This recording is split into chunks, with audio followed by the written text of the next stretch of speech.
माझं नाव रुद्र प्रसाद मोरे आहे. मी 4थीमध्ये शिकतो. आज मी तुम्हाला एक गोष्ट बोलणार आहे. एक सोन्याचा अंड देणारी कोंबडी आणि एक शेतकरी. एका दिवशी एक शेतकरी होता. त्याकडे एक मुलगी होती, त्याकडे एक कोंबडी होती जी की दररोज सोन्याची अंडी द्यायची. ज्याच्याने तो विकून ते अंडे विकून त्याच्याकडे भरपूर पैसे यायचे आणि तो श्रीमंत झाला.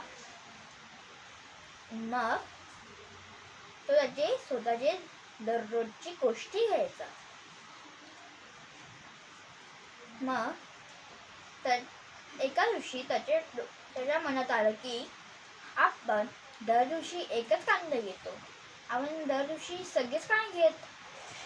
तर तो त्याच्या बायकोकडे जातो, त्याला त्याची मन मधलं सगळं बोलतो आणि ती तयार होते करायला.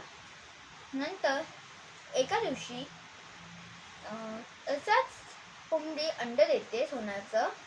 तसंच तो चाकू घेतो आणि तिला मारतो त्याच्यात आणि तिचं पोटाला फाडतो. तर आई त्याच्यात सोन्याची अंडी शोधतो. त्या सोन्याच्या अंड्यामध्ये त्याच्यात काहीच नसतं. सोन्याचे अंड त्याच्यात नसतात, त्याच्यात फक्त रक्त असतं. नंतर त्याला कळतं की आधी तर माझी भरपूर मोठी चूक झाली.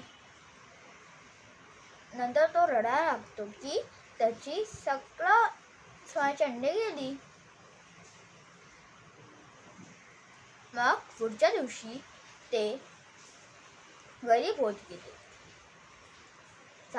गरीब होतच गेले.